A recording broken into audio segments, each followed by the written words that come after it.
नमस्कार, मैं Sunil Kumar as a IC of GMS Gomga block करना डिस्ट्रिक्ट मैनेजर से। जैसा कि हमें प्रोग्राम्स के बारे में शिक्षा विभाग में टाइम पे टाइम अवगत करवाया जाता है। जैसे कि पहला मुद्दा होता है हमारा सफाई के लिए। तो हम जब भी असेंबली करते हैं तो हम बच्चों को 15 से 20 मिनट के लिए उनको साफ़ सफाई के बारे में हर रोज़ उनसे डिस्कस करते हैं। उनको अच्छी आदतें विकसित करने के लिए उनसे बातचीत करते हैं। जैसे कि शुरुआत करते हैं हम अपने स्कूल से।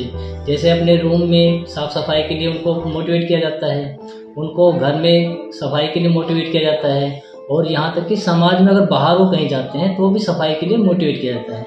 आजकल हम बच्चों को बताते हुए कचरे के प्रबंधन के बारे में काफ़ी चल रहा है, जो पोल्यूशन का मेन कारण बन रहा है। जैसे सूखा कचरा अलग डालना, जो गीला कचरा है उससे बायो कंपोस्ट खाद वगैरह बनाने के लिए उनको समझाया जाता है कि छोटे छोटे लेवल पे गड्ढे खोद के अपनी सब्जियां हैं, कुछ और कचरा इस तरह का गीला है तो उसमें दबा के उसकी खाद बनाई जा सकती है, जिससे कि हम अपने घर में पौधों में उसको इस्तेमाल कर सकते हैं। और सफाई के साथ साथ हम बच्चों को ग्रीनरी प्लांटेशंस के बारे में बताते हैं। जैसे कि लास्ट टाइम जब वन महोत्सव मनाया गया तो हमने अपने स्कूल में एटलीस्ट कम से कम 120 पौधे हमने बच्चों से उगवाए, और उनको एक ड्यूटी दे दी गई कि भाई हर बच्चे के एक पौधे को देख रेख उसकी ड्यूटी रहेगी। जैसे सुबह आते ही वो उसको पानी देगा, पानी देने के बाद उसमें मिट्टी की खोदी लगाएगा। तो इस तरह से हमने बच्चों को मोटिवेट किया, तो उसमें से हमारे लगभग 40 से 50 पौधे अच्छे ढंग से मेंटेन होके वो प्रफुल्लित हो रहे हैं। ऐसे बच्चों को हमने घर के लिए भी कहा कि बेटा आप भी घर भी कम से कम एक पौधा जरूर लगाओ।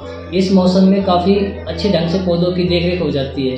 तो बच्चों ने उस पर अमल भी किया। आगे से सरकार की तरफ से पौधे भी मुहैया करवाए गए हमें, और वो हमने बच्चों को उपलब्ध करवाए बाहर उगाने के लिए। उसके साथ साथ हमने बच्चों को वाटर मैनेजमेंट के बारे में भी बताया कि पानी एक बहुत ही अमूल्य निधि है आज के टाइम को देखते हुए, जिसकी दिन प्रतिदिन कमी होती जा रही है, क्योंकि हम पानी का दोहन असीमित रूप से और अनायास ही व्यर्थ रूप में ज़्यादा प्रयोग कर रहे हैं। तो हमने बच्चों को मोटिवेट कर रहे हैं कि वो पानी का प्रबंधन भी प्रॉपर वैसे करें। जैसे अगर वो घर में हैं, अगर काम नहीं है तो नल बंद कर दें, वेस्टेज पानी को बचाकर पौधों में डालें। जैसे सब्जी धो रहे हैं मम्मी तो वो पानी बचा, तो भाई आप उसको नाली में न फेंक कर अपने पौधों में डालें। ऐसे हम बच्चों को यहाँ भी मोटिवेट करते हैं कि भाई पानी अगर फालतू चल रहा है, किसी बच्चे से गलती से नल बंद नहीं कर पाया तो उसको आप देख के बंद कीजिए। और पानी अगर पीना है तो एक गिलास की प्यास है तो एक गिलास लीजिए, अगर आधे की है तो आधा गिलास ही भरें, न कि पूरा गिलास भर के आधा पी के आधा फेंके। फिर साथ साथ हमने बच्चों को बताया रेन हार्वेस्टिंग का जो चल रहा है आजकल अपने, कि बच्चों अपने यहाँ तो पानी जैसे डिस्ट्रिक्ट मैनेजर से बिलोंग करते हैं तो यहाँ पानी की उपलब्धता काफ़ी हद तक ठीक है, परंतु जहाँ पे पानी कम होता है वहाँ पे बारिश का पानी स्टोर करते हैं लोग, और जो पूरा साल वो यूज़ करते हैं। तो क्यों ना हम भी ऐसा कुछ कर सकते हैं। हमने घर के पानी जो छतों का पानी आता है तो आप एक छोटे स्टोरेज बनाइए घर में, उसमें स्टोर कीजिए। उस पानी से आप अपने घर के कपड़े धो सकते हैं, और कपड़े के साथ साथ घर की बागवानी है, पेड़ पौधों में है, साफ सफाई है, इस तरह के काम कर सकते हैं। तो बच्चों से हमें काफ़ी अच्छे रिस्पॉन्स मिल रहे हैं, और हमारा प्रयास रहता है कि हम बच्चों में एक नैतिक मूल्य उनमें क्रिएट कर पाएँ, उनका एक अच्छा चरित्र निर्माण कर पाएँ। और हमारा प्रयास हर तरह से होता है कि हम बच्चों को फुल टू फुल सपोर्ट कर सकें, और उनको सपोर्ट करना यानी कि अपने एक छोटी सी पहल होती है देश में योगदान देने के लिए। तो हमारा आप सभी से यही विनम्र निवेदन भी है और मैं यही विनती करना चाहूँगा कि पानी का और पेड़ों का जितना हम संरक्षण करेंगे तो समझिए कि हम अपनी आने वाली पीढ़ियों का संरक्षण करेंगे। अगर हम इसमें अगर अपना एक भी पल, एक भी प्रयास अगर हम दे पाते हैं तो हम सोचते हैं कि हमने देश का नागरिक होने का कर्तव्य अदा कर दिया है।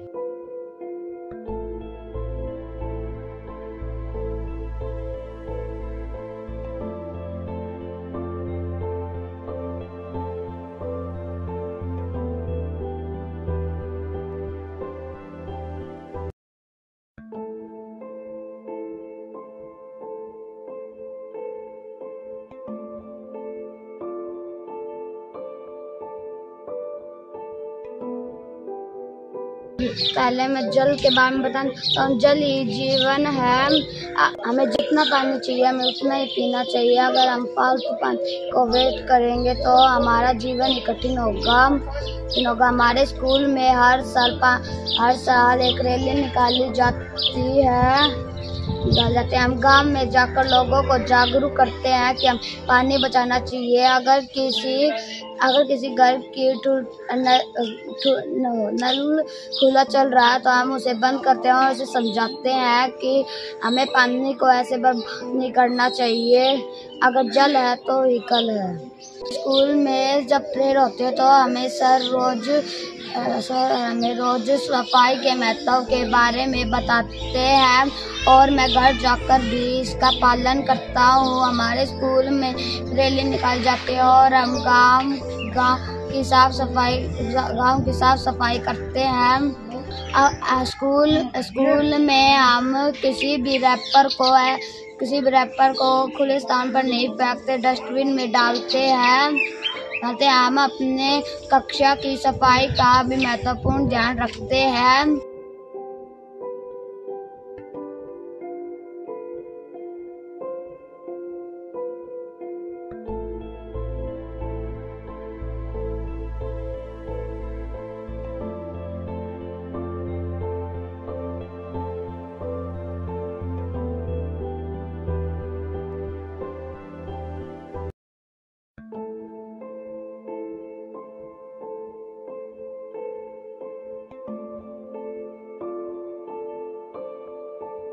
तो यहाँ पे पढ़ा के बहुत अच्छा लगता है। हम यहाँ पे पर्यावरण के बारे में बच्चों को समझाते हैं। हम यहाँ पे बच्चों को बताते हैं कि पानी और पेड़ पौधे हमारे लिए किस प्रकार से जरूरी हैं। इसके लिए हम बच्चों के गांव में रैली भी निकालते हैं और उनको हर रोज असेंबली में भी समझाते हैं कि पेड़ पौधों से हमें ऑक्सीजन मिलती है, ये हमारे जीवन के लिए बहुत ज्यादा जरूरी है। इसके साथ साथ हम इनको जल के बारे में भी बताते हैं कि जल हमारे लिए बहुत जरूरी है, इसके बिना हमारा जीवन संभव नहीं है, इसलिए हमें पानी को व्यर्थ नहीं बहाना चाहिए। इसके साथ साथ हम बच्चों को हर रोज पानी के ऊपर विभिन्न प्रकार की बातें बताकर उनको समझाते हैं कि पानी को हम किस प्रकार से बचा सकते हैं। अगर किसी का नल खुला हो तो हमें उसको बंद करना चाहिए, पानी को व्यर्थ नहीं बहाना चाहिए। साथ साथ पानी में गंदगी को भी नहीं डालना चाहिए।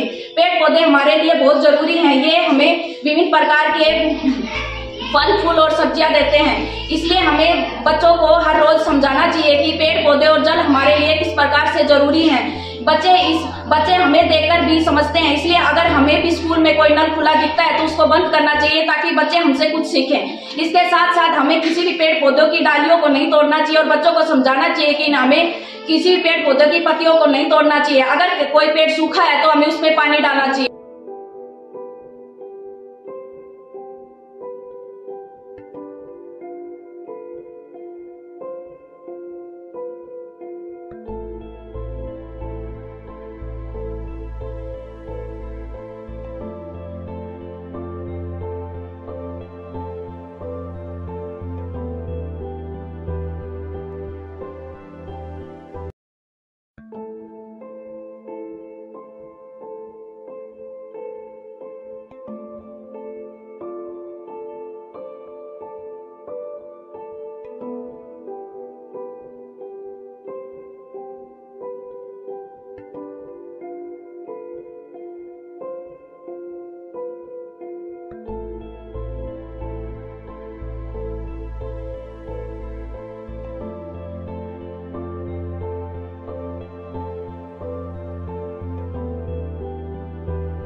पेड़ हमारे लिए क्यों जरूरी है? पेड़ हमें ऑक्सीजन देते हैं। अगर पेड़ नहीं होंगे तो हम जिएंगे कैसे।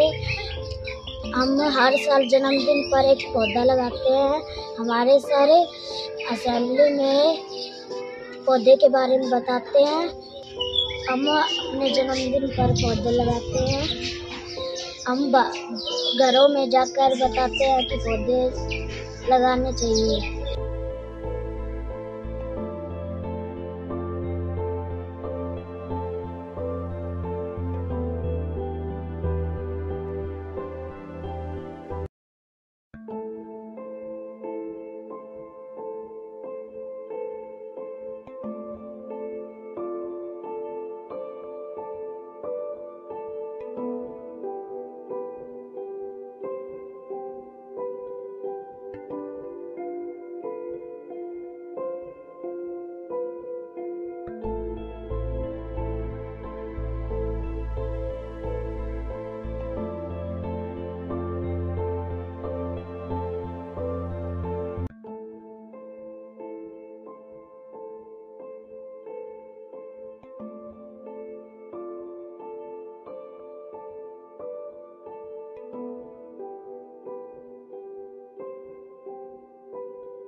मेरा नाम राधेश्याम गोगला है।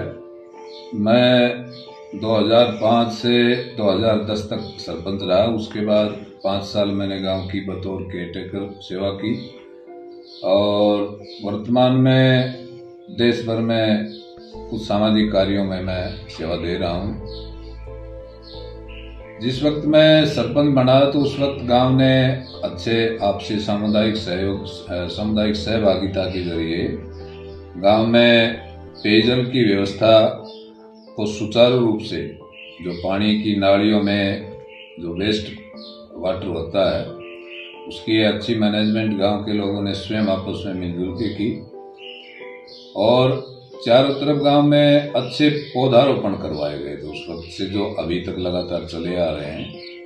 गांव में 2 पार्क भी, वेल मेंटेन्ड पार्क बनाए गए, ओपन एयर थिएटर भी बनाया गया। उस दौर में जगह जगह पे पेशाब घर भी बने थे। अब ओपन डेफिकेशन फ्री गांव 2008 से अब तक लगातार है। गांव के लोग बड़े आपसी सहयोग से पर्यावरण के चाहे मामले हो, चाहे हरित क्षेत्र में उन्नति करने का मामला हो, चाहे पानी को व्यवस्थित करने का, पेयजल को व्यवस्थित करने का मामला हो, बेकार पानी ना जाने देने के लिए स्वयं लोग इसके लिए प्रयासरत हैं। और स्वच्छता के मामले में भी गांव ने 2008 में राष्ट्रपति अवार्ड ले लिया था, संयुक्त राष्ट्र संघ से भी प्रशंसित हुआ है गांव।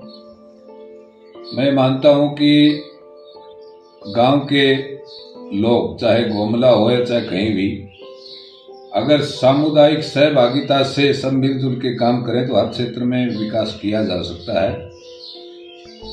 ऐसा कोई क्षेत्र नहीं जो सामुदायिक सहभागिता से सिरे ना चल सके। एजुकेशनल क्षेत्र में भी हमारे गांव ने काफी अच्छी प्रगति की है। 2005 में गांव का जो शैक्षणिक स्तर था वो बहुत निचले स्तर पे था। हम मुश्किल से 10 या 12 युवा ही पोस्ट ग्रेजुएट थे और अब तो घर घर में, प्रत्येक घर में 2-2, 3-3 पीजी हैं। अच्छी तालीम हासिल करके नौजवान आगे बढ़ रहे हैं। रोजगार के प्रति अच्छी वर्तमान में रुचि है। मेरा निवेदन यही है कि भाई और लोग भी सब आपसी सामुदायिक सहभागिता से अपने अपने गांव का विकास करें। और जो सरकार हरित क्षेत्र में, स्वच्छता के क्षेत्र में जो प्रयास कर रही है वो मैं समझता हूँ सराहनीय है। इसमें हमारे गांव के लोग भी अच्छा सहयोग दे रहे हैं। गोमला में इस वक्त 5-6 डीप बोरवेल हैं जिनसे पेयजल के लिए गांव में आपूर्ति होती है। गांव का कोई मोहल्ला या कोई घर ऐसा नहीं है जिसमें सीधी घर तक नल की व्यवस्था ना हो। यानी हर घर में नलके की व्यवस्था है जिसके जरिए पेयजल की आपूर्ति हो रही है। और पेयजल से कम हमारा गोमला गांव संतुष्ट है पेयजल की व्यवस्था से। और पेयजल की व्यवस्था जिस ढंग से सरकारी तौर पर पंचायत के स्तर पे हो रहा है ये भी सराहनीय है। ये तो बहुत अच्छे ढंग से करी स्टार्ट हुई। जब 2005 में मैं सरपंच बना था उस वक्त मेरा गांव उबड़ खाबड़ स्थिति में था। गंदे पानी की निकासी के लिए नालियों की व्यवस्था नहीं थी। घरों का जो गंदा पानी है वो गलियों में आके खड़ा हो जाया करता था। तो इसके लिए हमारी पंचायत ने उस वक्त ही आपस में लोगों से बैठ के जगह जगह बैठ के मीटिंगें की और लोगों के आपसी सहयोग की अपेक्षा लेकर हम आगे बढ़े। मैं आज भी गौरवान्वित हूँ कि उस वक्त लोगों ने बढ़ चढ़ के सहयोग किया। उसका परिणाम ये निकला कि ना तो गलियों में अब अवैध कब्जे हैं, ना उबड़ खाबड़ रही। हालांकि उबड़ खाबड़ व्यवस्था तो गांव ने नरेगा के जरिए पंचायत ने व्यवस्थित की, लेकिन ग्रामीणों के आपसी सहयोग का परिणाम ये रहा कि उस वक्त ही गांव स्वच्छता के मामले में राष्ट्रपति अवार्डी हो गया था। और कंप्लीट गांव का कोई भी ऐसा घर नहीं है जहां पानी की नालियों की रुकावट हो। लगभग हर घर की गंदे पानी की निकासी पश्चिम की तरफ जो नदी है वहां सारा गंदा पानी वहां नाले के जरिए जा रहा है। गांव की सारी नालियां 2 हिस्सों में बांट रखी हैं। एक हिस्सा भोजावास वाले रास्ते से नाले के जरिए जाता है और एक हिस्सा खैराने वाले रास्ते से जाता है। तो लगभग कंप्लीट घर, गांव के सभी घरों का गंदा पानी नालियों के जरिए मुख्य 2 नालों से पश्चिम की तरफ वाली नदी में निकाला जाता है। तो इस तरह गंदे पानी की निकासी की व्यवस्था भी गांव में बहुत अच्छी है।